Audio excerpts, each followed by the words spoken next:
Hey guys, welcome to the Sandro Linux Community Podcast. It is the 10th of November 2023. So it's a Friday, as always. Every time we do this stream, it's a Friday. And I did the stream. It's just I didn't stream it. Because I somehow, a bit of an error on my part, to be honest, not actually streaming the stream. But, we'll cover the stories as fast, as we can here today, I guess. But we'll still give you the content. And, now I've had a proper look over the stories. Hopefully it should be more of a polished show this week. So why don't we start off with a bit of a kind of look forward to the next week. So next week we will be interviewing the developer of the Android launcher Toridium. So that will be on next week's podcast. So hopefully we'll be able to ask them some of the more tough questions, ask them about why they think their launcher is better than all the other launchers, and why people should actually use their launcher and pay for it.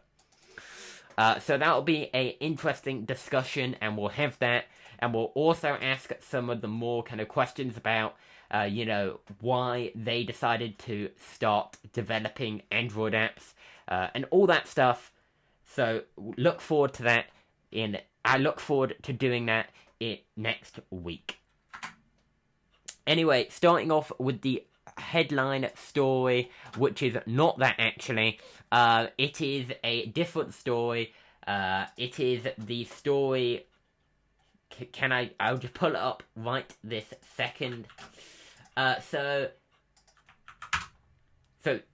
the headline story this week is China's largest bank being hit by a ransomware attack. So the Lockbit ransomware was used in this attack to hit China's largest bank, ICBC. So apparently this disrupted its financial services systems. And this could have a knock-on effect to the US Treasury markets and global financial markets. So that will be quite a big. This could have quite a big impact. However, the impact has not been fully assessed yet, given how recent this attack has been. Now, it was using a exploit called Citrix Bleed. So this is an exploit in apparently some software they were using, and apparently this has been reported, and we don't currently know how much the ransom is on this, decrypting the data, or whether the ransomware key is still intact. But the culprit could be any of the affiliates of Lockbit, so we're not exactly sure who it is, or, whether they'll be able to get the decryption key. Most likely not. So this will have big implications, of course. Right now, the only potential thing we could say is it could have possible ties to Russia, but right now, that's just speculation. Do you have any thoughts, Piggers? Okay, moving on to the next story. So this is in the Android news. So the Oppo Find X7 is set to have is apparently going to have satellite communication. So of course we've been seeing more stuff with satellites with Starlink and such, and other satellite communication companies. And apparently, this feature will take advantage of the BDO satellite messaging system. I'm sorry if I got that incorrect, that pronunciation. But apparently, this will most likely be limited to China. This has only been used in marketing materials in China on Weibo.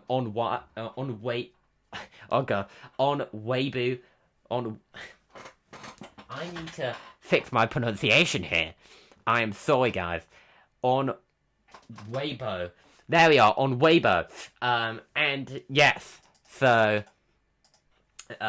that's quite an interesting story for the Chinese audience mainly, though, because this probably won't affect Western markets. But yeah. Anyway, Pigus, have you got any thoughts?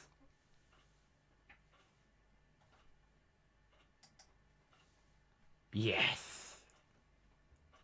Space. A piece of the space outside of the Earth's atmosphere. Anyway, continuing on, guys, to the next story. Apart from a strange little thing that was just happening there. Yes, so moving on to the PC news here, Microsoft has apparently reversed course on OneDrive's quitting dialogue. So apparently Microsoft has decided to pull back on this. It sounds very annoying. Apparently, if you're trying to get rid of OneDrive, you would actually have to go through this quitting dialogue, and you would have to give feedback on why you quit. So do you have any thoughts on this, Pigus? I mean, it's quite obvious rolling this back. It's a very annoying thing. But, what are your thoughts on this?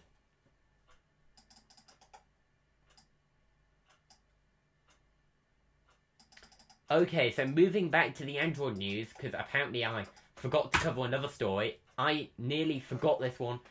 And I actually covered it in the previous show, in the correct sequence, but sorry about that, guys. You won't ever be able to see it. Only me and Pigus will actually ever know that happened.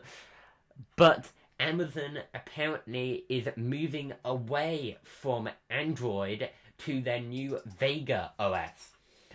So apparently Vega will be based on a flavor of Linux, and so of course, you could say that Windows Phone has tried this in the past.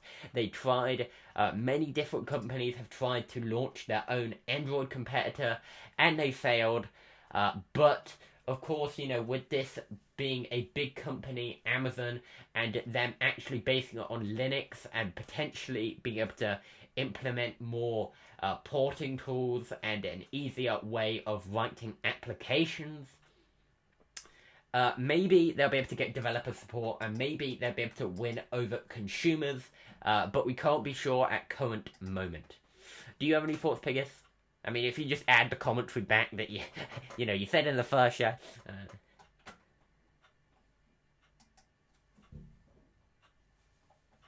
Mm-hmm. Okay. Okay, so yeah, so basically this entire show at this point is like, oh yeah, we talked about it the last show, didn't we? Except, we're covering the exact same stories, oh yeah. And it's like the second take, isn't it? Except I didn't mean to do that. Anyway.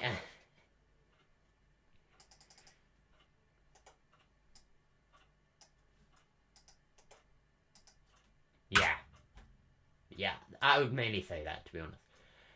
But Fedora 39 has been released, moving into the Linux distro news. So this is a new release of Fedora, and on November the 6th, 2003, the first version of Fedora was released, Fedora Core 1, and now they're pleased to present Fedora 39. So this is a new version of Fedora, quite significant given they just released it, and right on the anniversary of Fedora, the second anniversary. I guess it's been 20 years now since Fedora was first released. Not really that many updates this time. Now Fedora Cloud images will be available on Microsoft Azure and Google Cloud, as well as AWS.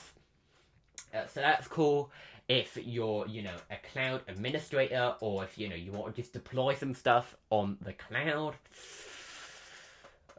But not really much else. So let's just move on with that, I think. Now, moving on.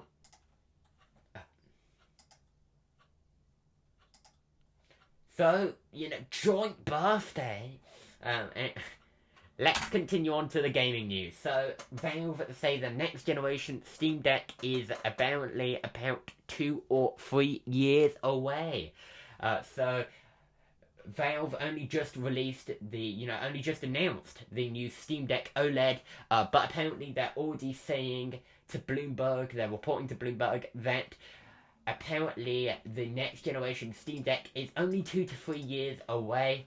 So, of course, if you have this new Steam Deck and, the Steam Deck OLED, maybe this will hit sales, given that people now know that a new one is in the pipeline and they might hold on and wait for this new Steam Deck. But most likely, it will just indicate that there'll be continued support for the Linux, for the Steam Deck project, I guess. So, of course, it's been quite successful for Valve, I'm guessing. Even though they're losing money on it, they're getting a lot of popularity out of it. So I imagine that's what they're looking for. Have you got any thoughts, Piggis?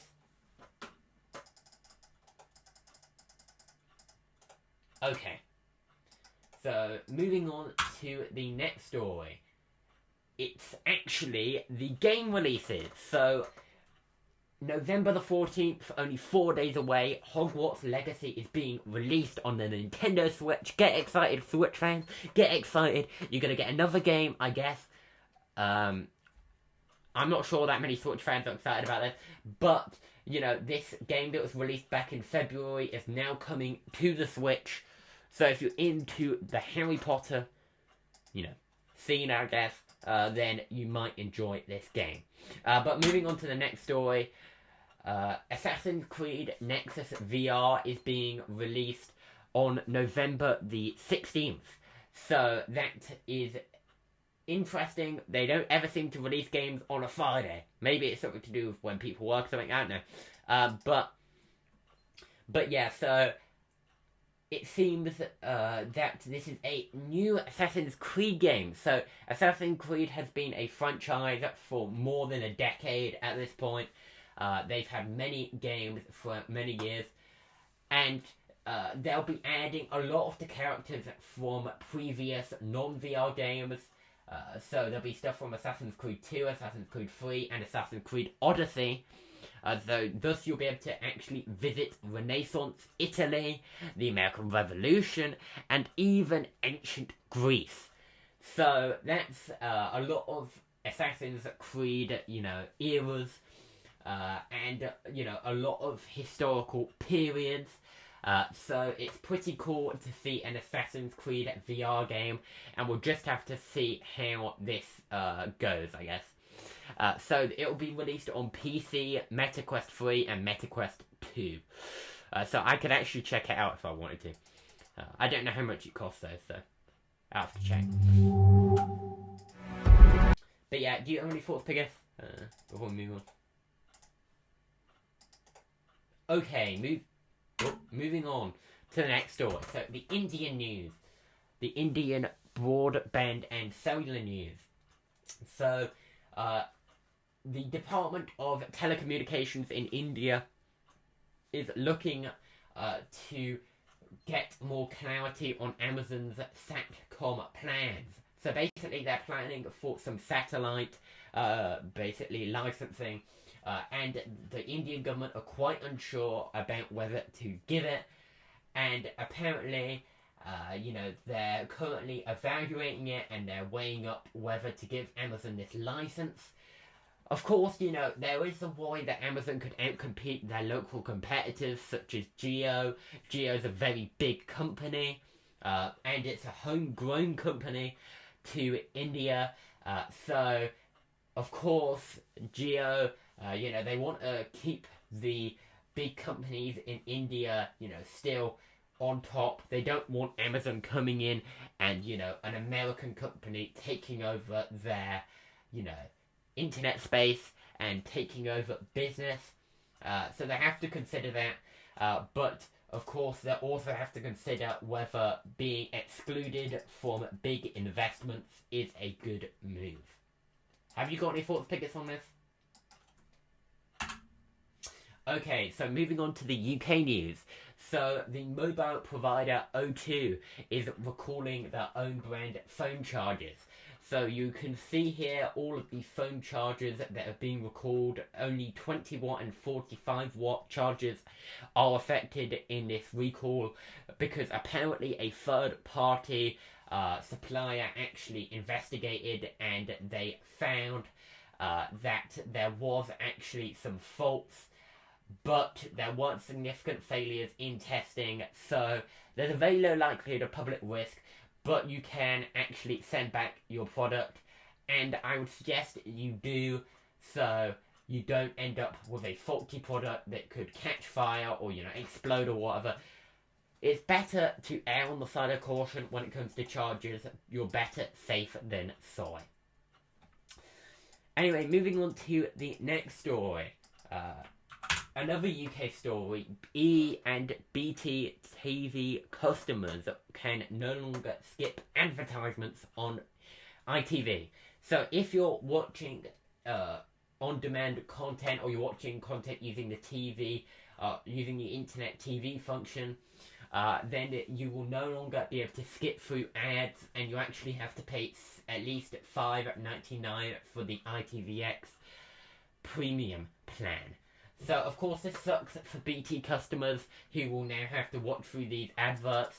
But, of course, constantly there are renegotiations in contracts that mean that, different TV providers give different broadband providers certain perks, and, certain ones are taken away for certain money. So, of course, this is just the kind of way of things. But it's sad to see that this happened to BT customers. Anyway, moving on to the next story. Broadband ISP Telecom, Home Telecom has acquired HomeShift. So there's not really much to talk about here, except from the fact that Home Telecom is actually owned by TalkTalk. A majority stake is owned by TalkTalk. So, of course, this does show a bit more consolidation in the telecom space. However, it is cool to see, more investment in telecom, of course. But we'll just have to wait and see how all these mergers and acquisitions actually affect competition. Anyway, let's move on to the miscellaneous news. There's not really much need for comment, is there, Piggus? I don't think you really had that many thoughts on those stories. Okay, so apparently Twitch's CEO has been living his own version of the van life. So apparently he's been traveling around the US, the CEO of Twitch, Dan Clancy. So apparently he has been decided to start meeting top streamers in the US and went to hear their concerns. So, of course, Twitch have been trying to fix their PR image. They've been going from scandal to scandal at certain points, with certain controversies when it comes to their moderation, their monetization, all the Asians. So really, they are, they're trying to improve their PR, and I guess this is one way of doing it, and also another way of getting streamers to come back to the platform. Have you got any thoughts, Piggus? Okay, moving on to the next story, the last story. Google Drive is now allowing you to filter files by collaborator. So you'll now be able to filter files by user. So you'll be able to pick which user you want to have files, you want to see files from, and whether you want to see, whether they're shared with them, whether they're the owner, or whatever. So you can now filter by people and Google accounts. So that's pretty cool when it comes to filtering files in Google Drive. So unless you have any thoughts on that, Piggus, I think that's time to wrap up. So, sorry about missing, everybody missing the original stream. I tried to go quick fire through these. I think I did a decent job. I mean, that was a lot quicker than the original. So, I guess we got through it. And there we are. So thank you guys for watching. Next week we will make sure, I guarantee, that we do not do that again, that we are actually on time for the interview with the Android launcher developer. For now, you can check out his project if you want to. In fact, I'll pull it up on stream if I can. In fact, you know what? We have enough time for that next week. So see you guys next week. If you want to check out the Discord server, go to sandrolinux.com/discord. And if you want to show your support, then please like, subscribe, and share the video. And until the next one, goodbye. See you guys in the next one.